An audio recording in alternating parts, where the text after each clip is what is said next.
Hey everybody, welcome back to my channel. It is your favorite realtor, Camille, here in North Carolina and South Carolina, back with another video. And today I have my husband, who is also a licensed real estate agent in the And your state of... first real estate agent that you actually like, and then she just happens to come, and then you get both. Two for the Okay. price of one. Two for the price of one. And today I'm actually going to be interviewing him. He don't know what I'm going to ask him, but I feel like these are questions that y'all will want to know. So I'm going to ask him, and it's all about his experience of being a real estate agent and transferring from corporate America to basically an entrepreneur and a real estate agent. So we're going to hop right into it, unless you got something you want to add. No, let's get it. All right, let's get it. All right. So, how have you found leads as a new agent? That's a good question.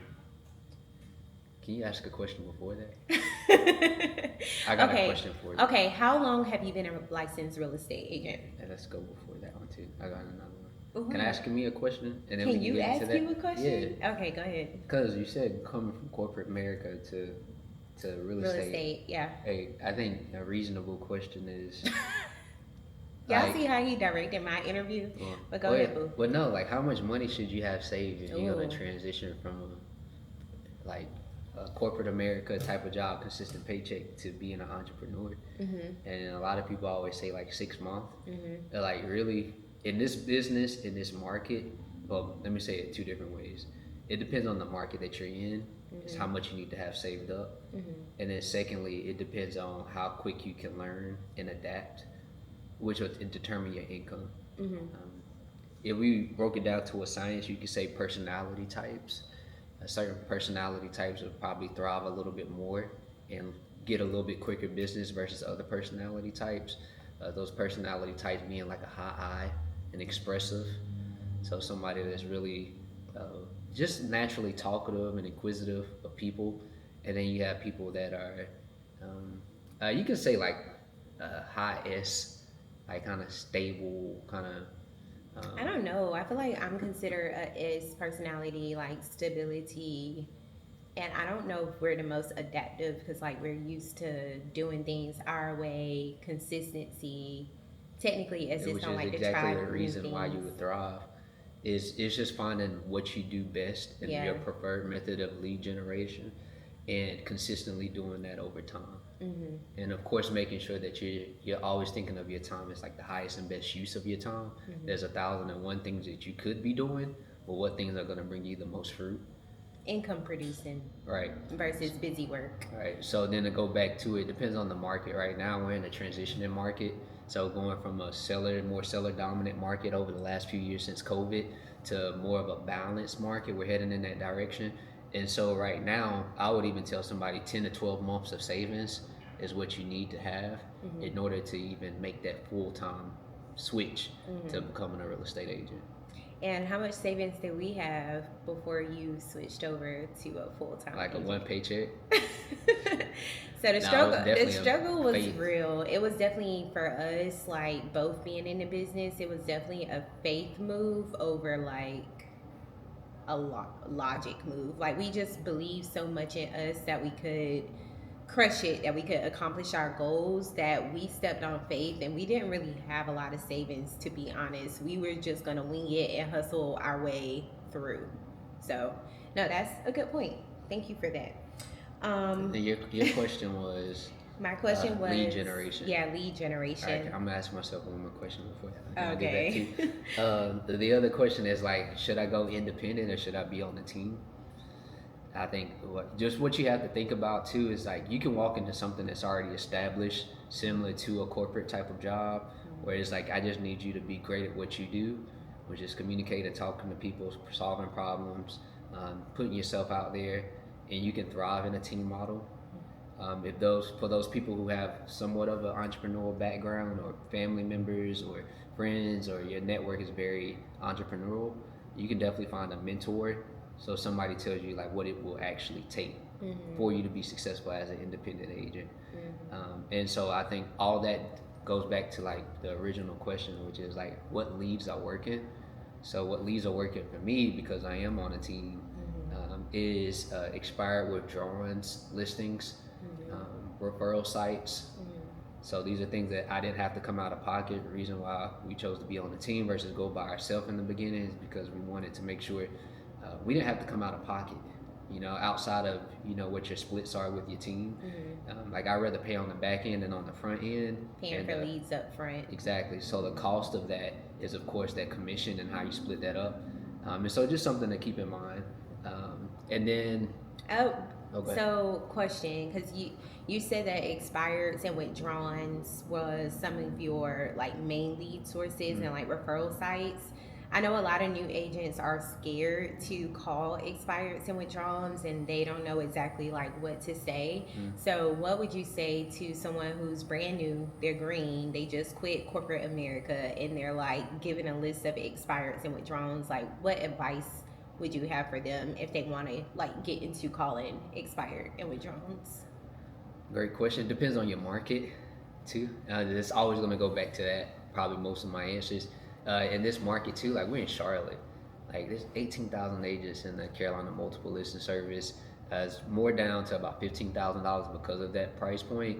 If you read a book called A Shift by Gary Keller, it talks about why agents choose to join the market when it's in an upswing versus what the market starts to look like when it's in a downswing or becoming more of a balance.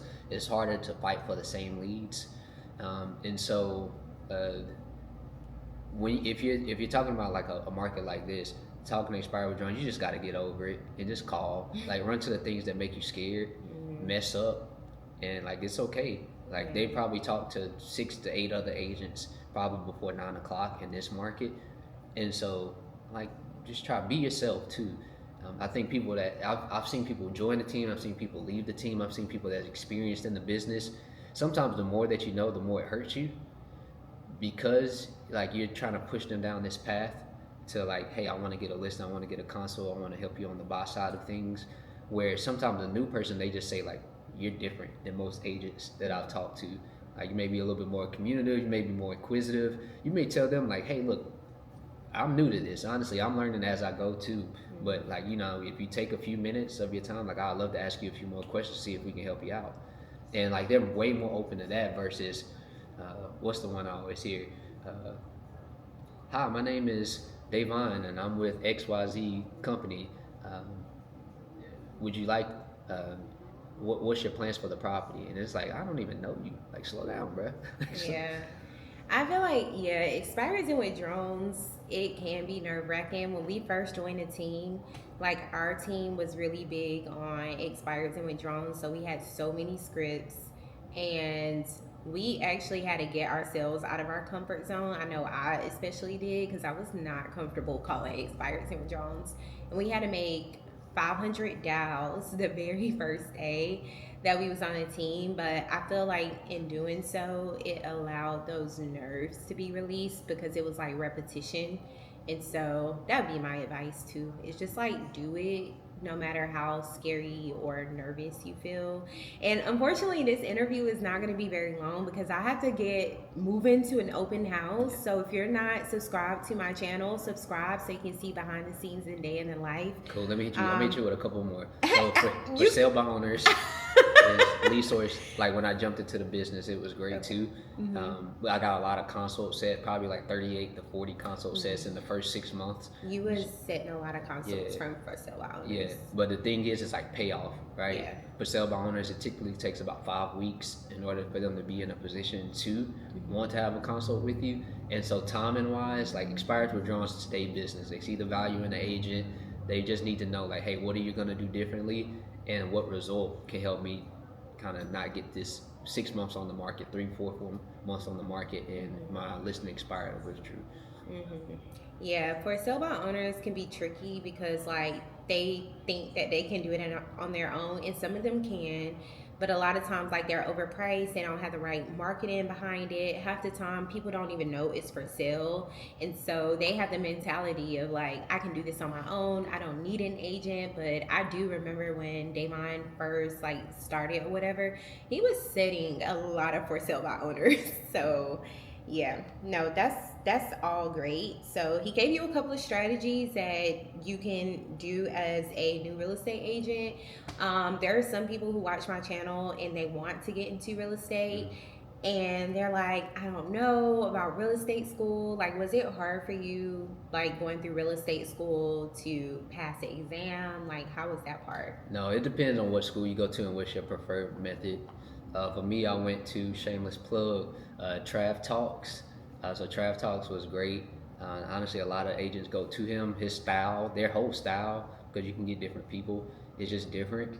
And for Mm-hmm. me, I needed somebody to kind of yell at me a little bit sometimes, and like just say things in a very like kind of harsh and direct way for it to sit and like resonate with me. So just what that class required is even before you know you passed the class, you had to take a mock exam, Mm-hmm. and that mock exam for them, they said it was like a lot harder than like the national and the state portion of the exam. So by the time I studied for that and like did that, and then also small tip is like when you're doing like the practice exams and things, like do it with the book open. Like that's the studying part, is taking the practice exam. So find the answers, find the solution, and then you get to the point where you want to test your knowledge. But definitely do that. And then yeah, it was pretty easy. I passed on the first time for me, and so and then honestly, it was probably like 15, 20 minutes taking that test because it was like I knew it. You know. That's good. A lot of people fail the real estate class, Mm-hmm. um, and then they further fail the exam. So it is good to get like an instructor that you can just gravitate to where the information is good. And going along with that, what skills do people need, in your opinion, to succeed as a real estate agent? What are So some of the main skills? yeah, so skill wise, I would say just being willing to put yourself out there, consistency. I wouldn't even call it discipline. It's just consistency over time. Like uh, in Gary Cutler's book, he says like, well, he didn't say this verbatim, but everything works. It's just about consistency and doing it for a time to be able to see the results that you want. Mm-hmm. And so just knowing yourself too, like I call it Google yourself. Like you got to Google yourself, know your habits, know the things, your shortcomings, and then try to find a team, a system, a process that balance that out, just so you can be successful and hit the ground running. And like always being open to learning. Like if you're naturally inquisitive, like you'll do good in this business too. Like asking more questions than what you talk. Selling is not telling. It's asking questions and helping people be persuaded to get something that they already want. Right. It's like self discovering. Like you're Mm-hmm. asking them questions so that they can self discover on their own that they actually do need your services. Yeah, that's why Somewhat so kind of many agents. psychology, to be honest. Right, that's why so many agents do better, in my opinion, when they first start off, because they don't know everything, and like they're just asking questions too. And where I see people fumble is like when they think they know too much, and then like people, it's just not a good situation in most cases. Yeah. Okay. I think I have time for literally only one All right, let's do more it. question. I kind of want to ask you more. So I'm going to get him back on here because there are so many other questions that I want to ask him, like juicy questions that I feel like y'all would want to know, like his highest commission check he's received, and just more advice. So y'all got to tap in. Be sure to Let's do it. subscribe to the channel. But what does a typical day in the life look like for you? Oh. Hmm.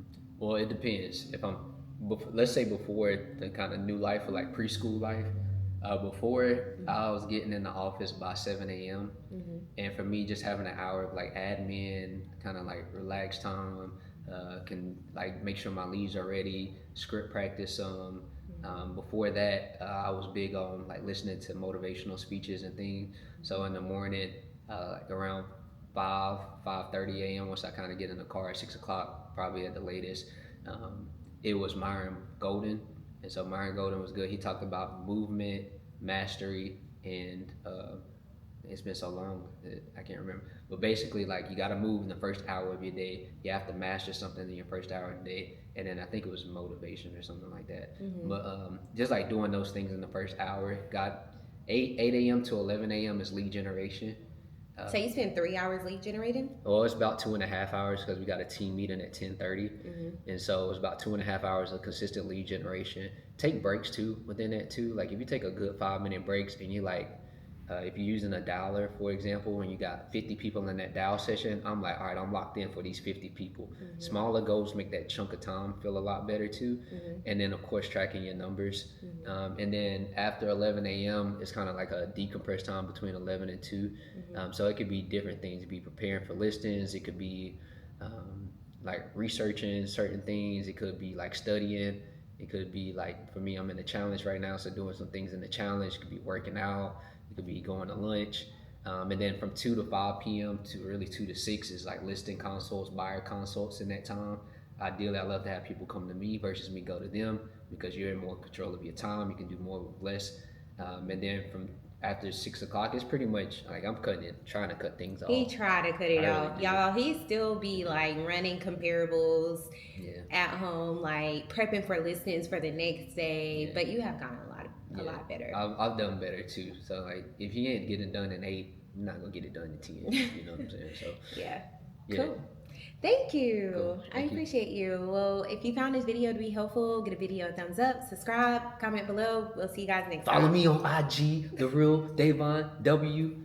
And y'all probably not gonna see a lot of content. How you gonna tell them follow you and they're not gonna see a lot of Because content? y'all gonna motivate me. So if you get on I'm there, so weak. you click But subscribe. he be selling houses, y'all. He be selling houses. That's why I don't be posting. 'Cause I really be out here doing it.